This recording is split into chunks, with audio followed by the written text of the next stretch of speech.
we're able to talk about self-esteem. There's every self-esteem book there is in the world. It's, you know, they're everywhere. But we have to talk about rape too.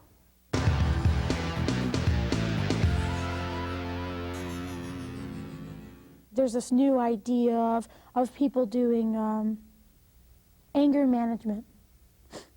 Well, before it gets to anger, don't you think we should learn about differences?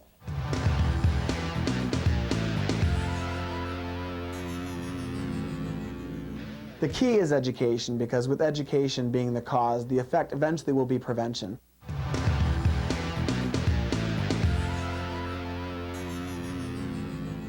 We've got to do something to save our young people. We got to do something to get their minds to the fact that they don't have to die.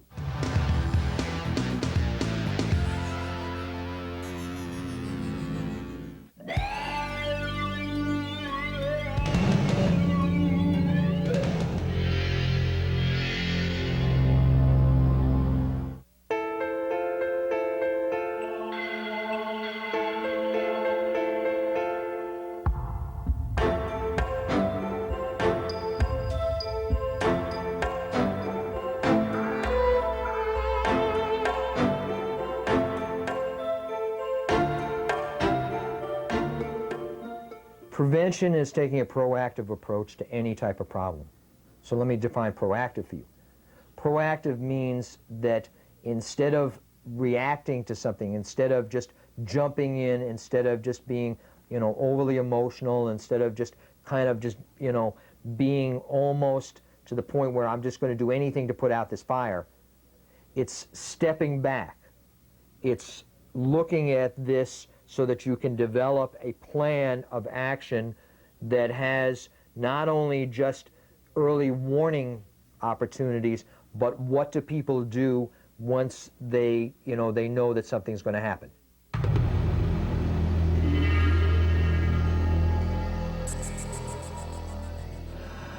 And looking at the profile of a perpetrator, whether it's a dating violence type situation or sexual assault, I think that there are several things that kind of stand out.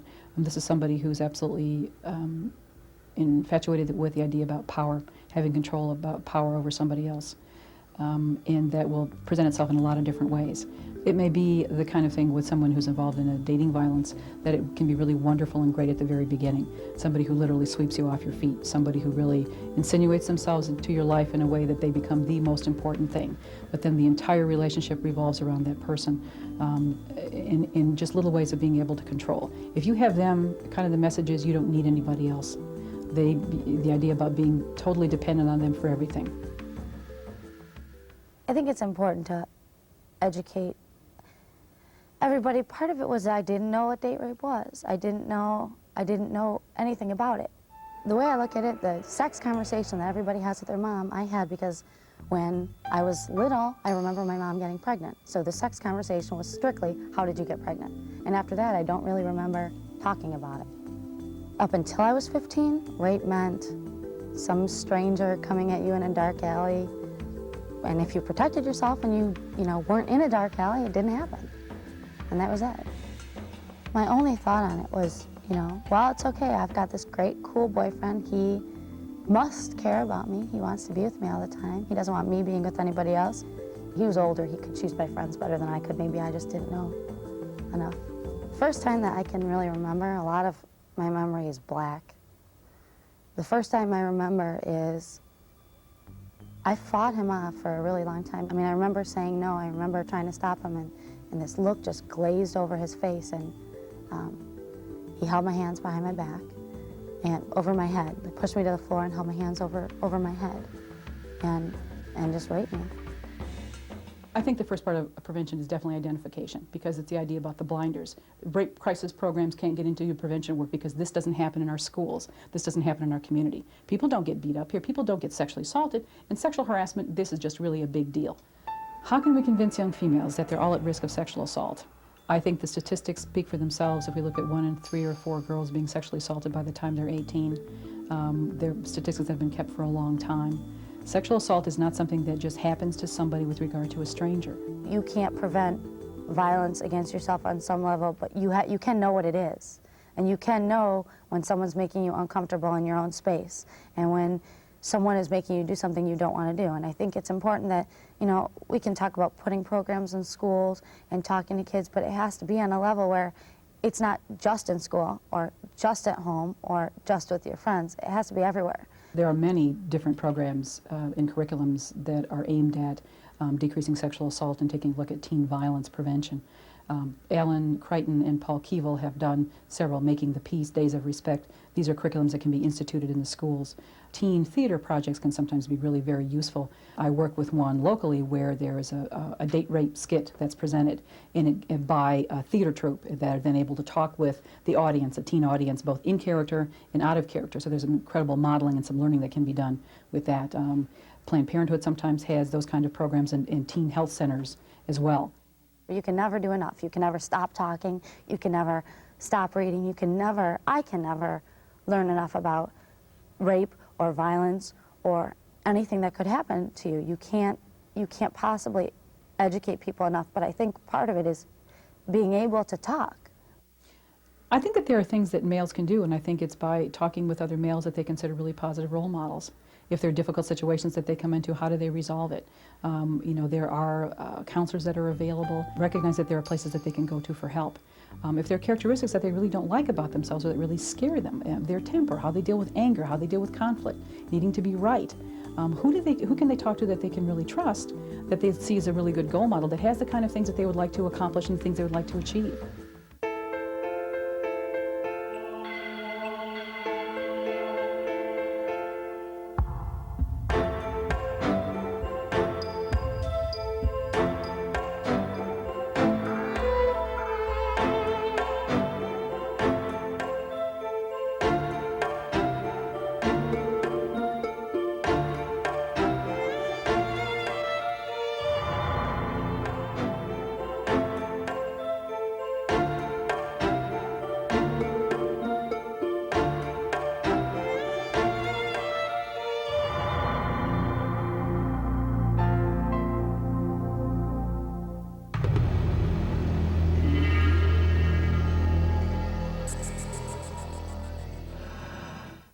No one's immune to violence. It is out there. We can no longer feel like we're living in gated communities, that it won't seep over into their communities. This has happened last year, 15 months ago. We had 6 school shootings, not in urban areas, but in all around the suburban and rural areas. And so when people think that it's not going to happen to them, it's happening. And we need to start taking action to prevent this from happening, setting up community neighborhood watches, setting up community centers to help these young people to deal with how they're feeling and begin to start listening to these young people. Starting conflict resolution programs and peer mediation programs is very, very important. To think it's not happening, prevent it before it even starts.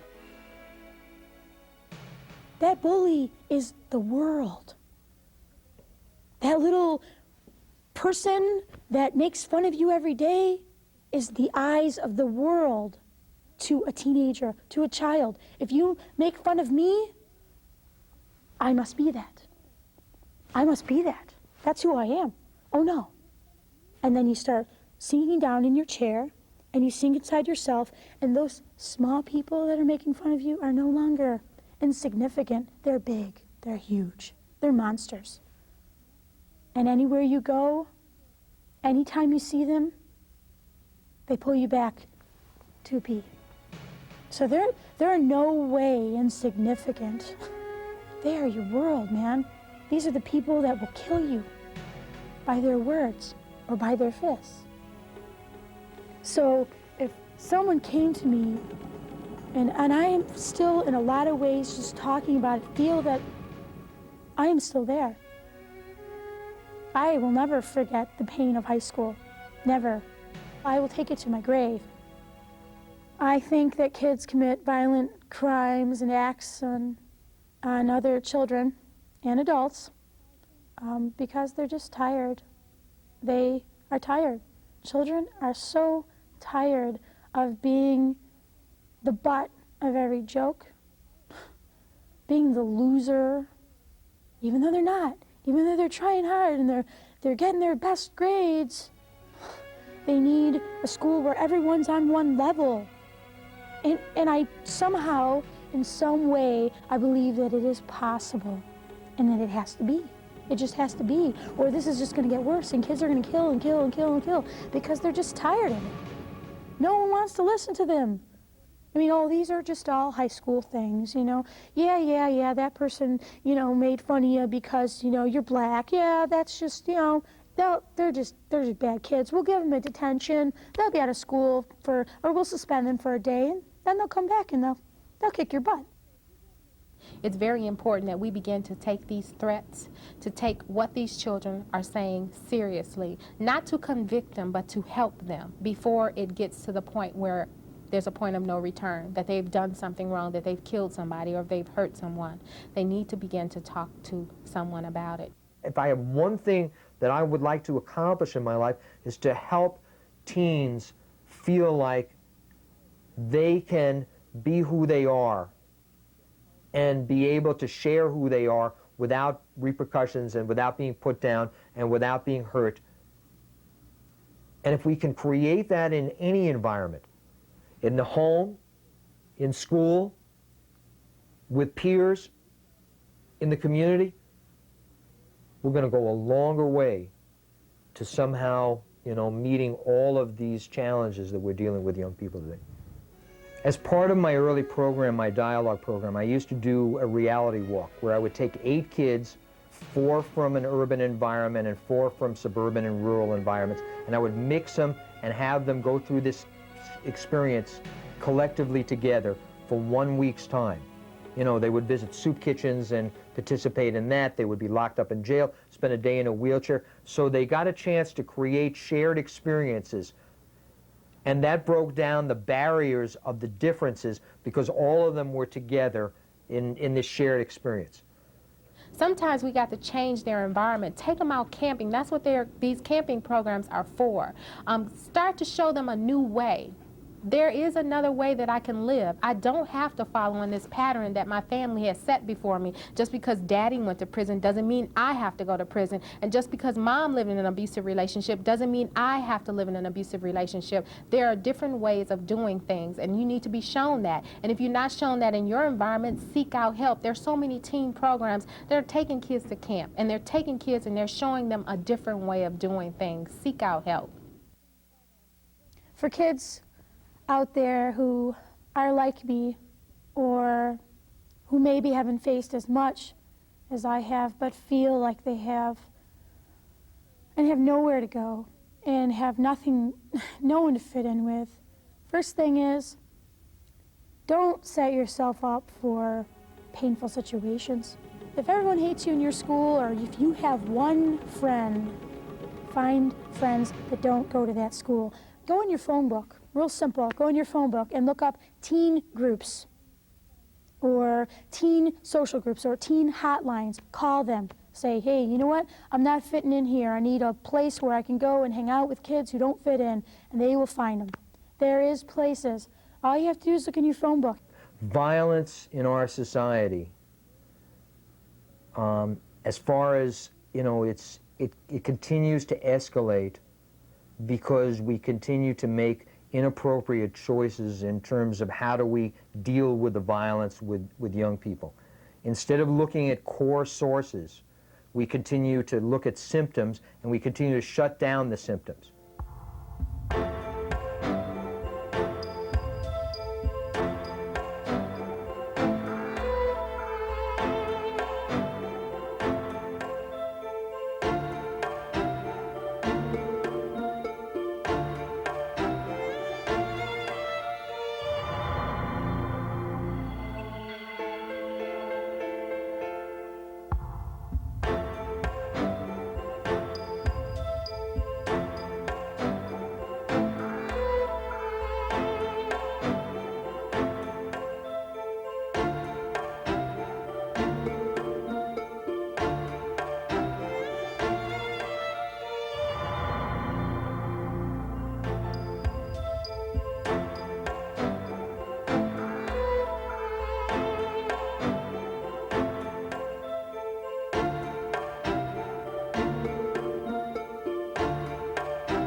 I would say that one indicator that many young people could find in another young person that they're either going to school with or that they know, one indicator that they might be prone to either violence or violent attitudes toward minority groups or women would be how uncomfortable they are on certain topics, rhetoric that they use. If they frequently use epithets or anti-gay terms, then we can obviously see that this person is struggling with issues of either sexuality that they're uncomfortable with, issues that they're uncomfortable with, they're either ignorant of these issues or they're uncomfortable talking about them. And for all of those different reasons, they feel a need to do harm to that person somehow.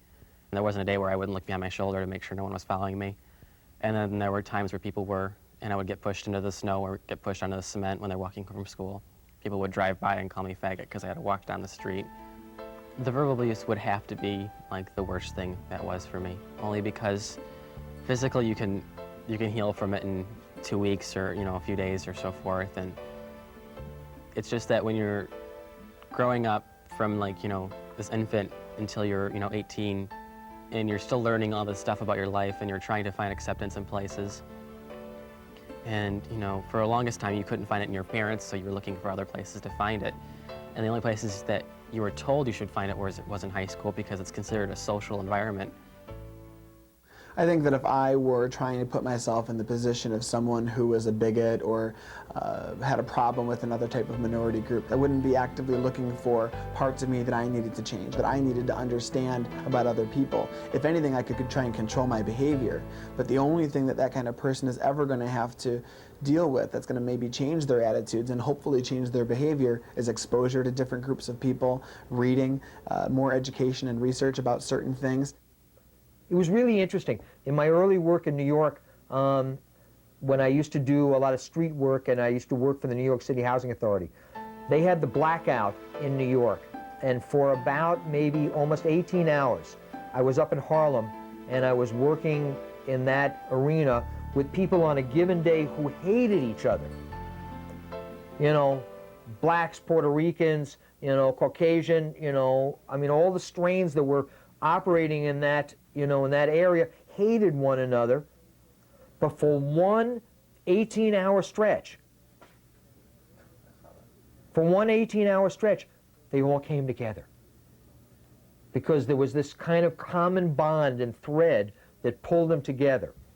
So not only when you look at, diversity issues and integrating a school in terms of those diversity issues, look at being able to create a shared experience that will enhance those diversity issues. It's not just throwing kids together and saying, okay, mix, because that sets up barriers right out of the gate because that's an artificial way of being able to do that. But it's throwing kids together with this kind of similar arena that they can operate from. The more people have learned about me, personally, internally, the more people have become more accepting because they realize I'm a human being and not just some mass media persona that they see on TV or talk shows. That happens a lot as well. I think doing diversity trainings and cultural trainings with staff and students is very important. This can take a lot of different forms. I think having speakers come in is a very, very effective tool in getting young people to not only have someone to talk to, they can have questions and actual answers and see someone face to face instead of just a book or a video or a story of someone going through something. So speakers are very, very effective, and panels of people representing several different sides or at least a wide variety of different communities. I think that's very, very effective. But in addition to that, it needs to go beyond just that one educational event. I think it needs to go through the curriculum. I think it's very important that books that students are reading and field trips they go on and programs, projects, and papers that they're writing are inclusive as possible. And I think that we, as teenagers and students, the only way that a large change is going to happen is if we find more positive ways to acknowledge the fact to other people that we do have problems and that we do have internal fears and internal feelings that people in our older generations don't know about, because we should be heard and we should be seen. And I think once that evolves and comes out and comes through through us as the teenagers and then the kids and the younger crowds, I think people will start to realize that the only solution for those kind of problems would be to open up. I do think that young people have an incredible amount of leverage in affecting policy and programs and things that are offered in their own school and other schools in the area. I really do believe that. I think mostly because youth are the ones that are being affected. Youth are essentially the customers of that district. So young people have, if not a responsibility, then certainly a duty to rise up and tell the people in their schools that they want this type of education, or they want these things made available to themselves. And if they don't listen, organize. Young people can get together, form groups, sign petitions, put up signs. There's lots of methods and lots of mechanical ways that young people can get organized and use resources both in the school and out of the school to make that change possible.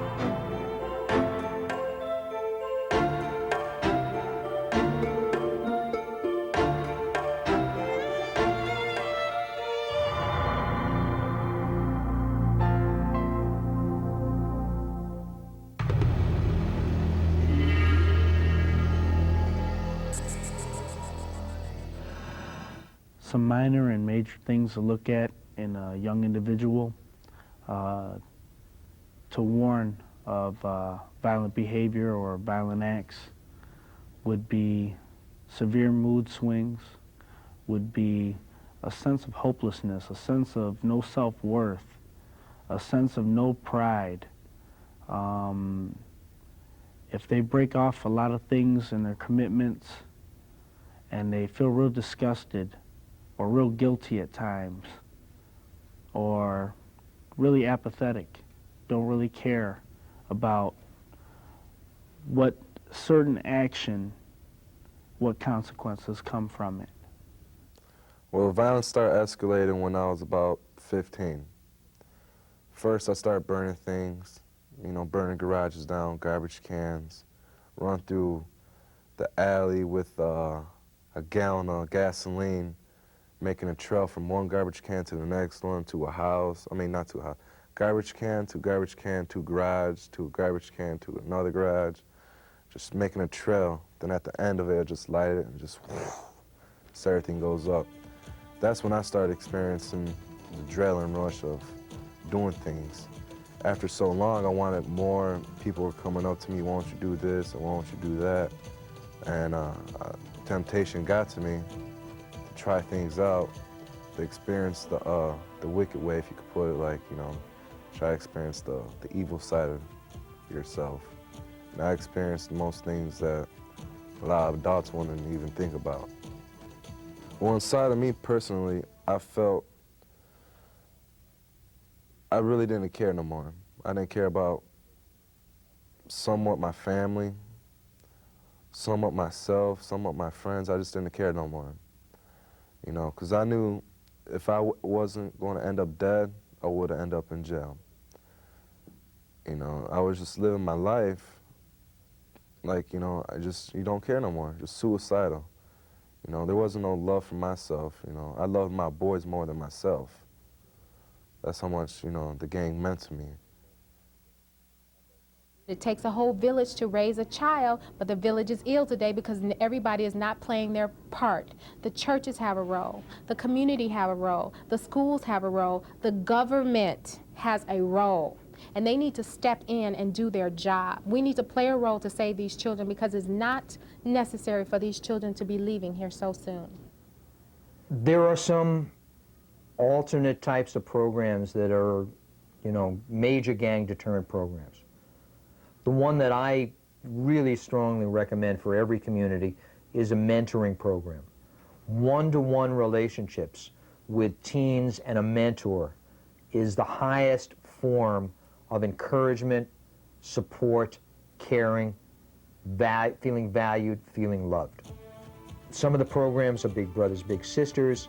national communities in schools, programs that really, do one-to-one relationships with young people or young people in a support group situation. There's a program that I'm aware of called 12 Together, where 12 kids come together to help each other get through school and support each other for 1 year's time with an adult facilitator. These are the types of programs that communities can bring in that are not reinventing the wheel, that are already in existence, that have already had some major successes, and in turn duplicate that and choreograph that to their individual community needs. If, ex-gang members or, someone who has just committed a violent crime against another person or something come in, when I was in elementary school or something, to talk to me, maybe I wouldn't have, joined the gang or anything, maybe I would have already, be like, oh, all I do is get in trouble with the gangs or whatever, so I shouldn't go to that path. I should go to another path, but they didn't, back then, they didn't, I guess when I was younger, they didn't believe in having ex-gang members come in to talk to us or anything. They're just oh, they're young or whatever. They don't need no one to talk to them, we'll wait until they get older, then we'll talk to them. But for me, it was too late. A lot of people try to reach out to me, parents, teachers. At first, a lot of people tried to. I started blocking them out, I let them talk to me. Like my mom said, go in one ear, out the other, and that's how exactly it was. I let them talk, but it wouldn't sink in, because I didn't realize what the gangs would do to you, how it would affect you. Nothing was told to me at the time. There was no programs, nothing. So it was just never there to sink in what happens to you. But it's just, I didn't care no more. People who talked to me really hasn't lived a life. They didn't know what I was going through. They didn't know mentally what I was thinking about, what's going through my head. Kids need kids to talk to. Kids need another kid there, teenager, who's there, who knows what's going on through their heads. I've been there. Teachers who at schools put me in a class before, and I've spoken to kids who were in trouble. Teachers thought they were trouble kids. And they said they were all disrespectful and all this, but once I stepped in and started telling my story, all of them shut up, all eyes were on me. You could hear crickets, pin drop, whatever. Kids understand kids because they know you're real. If we can, as a community, understand a little bit more, we'll be able to prevent so many violent acts from happening if we just take the time and understand and try to understand, because practice makes improvement. Sit there and talk to a young person, you'll find something new about yourself.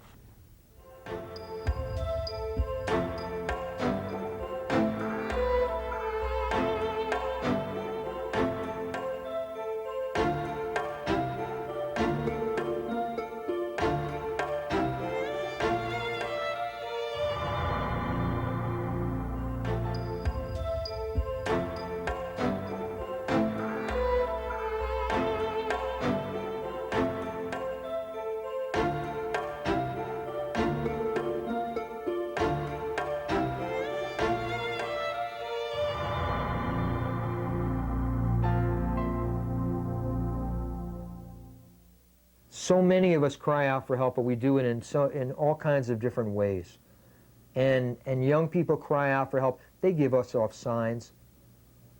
They will tell us what's going on. I spoke at a school where a teacher got up, and she was an English teacher, and she had given her class an assignment to compare themselves to an inanimate object. And this one young boy who was the most popular kid in school, he compared himself to a rubber band. And he said, I am a rubber band. People pull at me, twist me, stretch me thin, and then I'll break, but it'll be too late. And I'm kind of paraphrasing it because it was a little longer than that. That morning, his mother and father saw it on the kitchen table, saw that assignment on the kitchen table. They read it. He shared it with his friends at lunch, and the teacher saw it at 2 o'clock in the afternoon. Everybody missed the signs. Everyone missed the signs. And that night, this kid hung himself. And the teacher got up tearfully in front of the whole school and said, I will never, ever look at a kid in the same way again.